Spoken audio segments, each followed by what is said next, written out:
Hello, this is Ken Ferrie with this week's Boots in the Field report.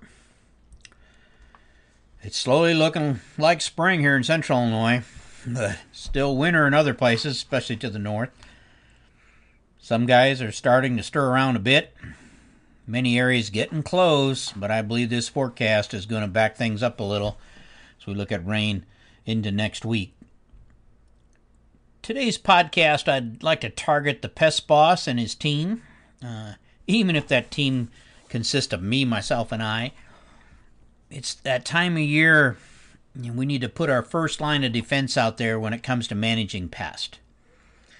Let's get our cutworm and armyworm lures out there, as we will see activity showing up here pretty soon as we move them up from the south. We need your help to keep tabs on both these two pests. Like in the past, if you guys would check the traps and call in your counts, we'll supply the lures for you. Now, I know some of you have pheromone traps, the permanent ones from last year, and you only need lures. And we do have wing traps for anyone who wants to help but doesn't have a permanent trap. Remember, these pests are attracted to anything green to lay their eggs in. And if they don't find anything green, they'll just find vegetation that they can lay their eggs in. So for sure, the weed acres need to be covered. For armyworm, and the corn going into cover crop fields needs to be covered for cutworm. No-till fields without a winter burn down and they get green on us with winter annuals, of course they're going to carry a risk as well. Your green field will be inundated by moths, while the field next to you that has been tilled may not have any. Remember, it is which fields that are attracting the moths when the big flights occur. Once the eggs are laid, tilling the field will not stop the cutworm. Now, good news, a little time invested in trapping the moths will take a lot of guesswork out of which fields are at the highest risk. Many of you guys are going naked on first-year corn without an insecticide or using a seed treatment that's weak on cutworm. Now, cutworms aren't too hard to control with the rescue if the pest team stays on top of it and we pull the trigger quick enough. Our first-time cover crop guys tend to get caught with this one. Not having to deal with cutworm in the past, but adding green cover to the mix can bring in the cutworm. You have a couple of choices, right? Be preemptive, put a cutworm program in place in these fields, whether we have them or not.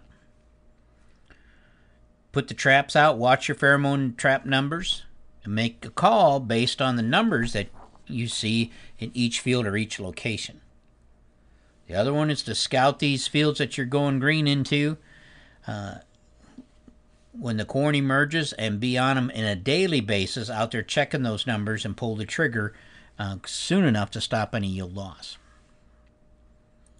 Cutworm is not one to scout from the coffee shop consensus program, especially if the coffee crowd is not planting covers. Now is the time to put out your wireworm and grub bait stations. That simple process of digging up 1 cubic foot of soil. So you're looking at 2 foot long, 1 foot wide, 6 inches deep. Dig a hole, throw a handful of untreated corn and a handful of untreated wheat or oats with it. The bottom of that hole, cover it up with soil. Top it off with some black plastic to warm it up.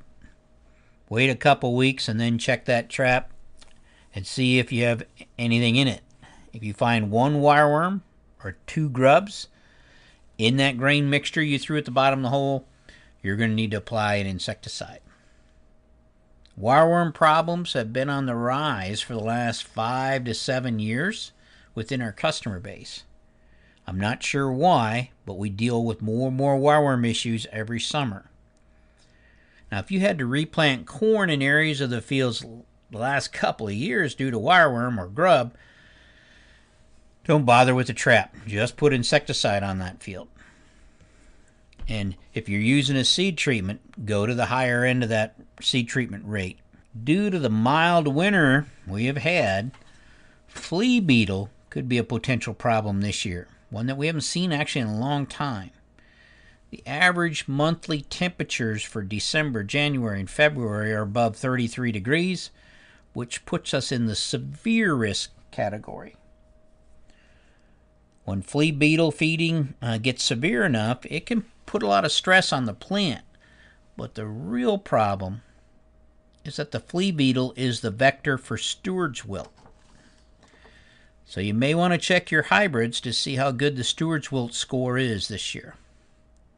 Now, for you guys up north that are still trying to thaw out the cattle waters, realize there's some good that comes from this cold weather. Now is the time to put out our gopher bait stations. 13-line ground squirrels are coming out of hibernation. The male shows up first, and about a week or so later, the females will show up, and mating season is going to last about 2 weeks. If we can get the numbers knocked down during the mating season, your success of keeping the population controlled goes way up. They produce 3 to 14 per litter, and they're going to be mature in 9 months. Remember, with the 13-line ground squirrel, they reuse tunnels year after year in these no-till fields. So use last year's aerial images and scouting reports to know where to put your bait stations. Squirrel colonies will just continue to grow if you don't stop them, and the problem will get bigger each year. The other one we see on yield maps and aerial images is the vole. The vole has a gestation period of only 16 to 24 days, usually 3 to 6 per litter, and those juveniles can give birth in 33 days. Each female usually has 5 to 10 litters a year. This is how one becomes 50 in a hurry. Voles are like rats in a granary when it comes to multiplying. The best control we have is from their predators, the coyotes and the hawks and eagles, stuff like that. We fight vole issues in the no-till more than we do in the till fields, but the bigger issue is in our cover fields. Cover crop protects them from the birds above, and I think ups their odds against the coyotes. Now, our bait stations have helped keep them under control if you catch them before that number gets too high. I have not tested the bait plows in our plots, but I have been told that they do a pretty good job as well. In the no-till fields, when the pressure gets bad, one pass with a vertical harrow helps a lot to expose them to their predators. In the cover crop fields, if they get bad, you'll have to take them out of covers until you get that problem under control. So it's time for the pest team to go to work. Let's get this season off to a great start. Everyone else, hold the line on your spring tillage until it's dry enough. 80% of the compaction calls we deal with this summer are going to be traced back to the first pass you are sitting there itching to make. Make sure it's dry. Soil testing crews are doing a bang-up job on the spring testing as they continue to operate wherever they can find dry soil.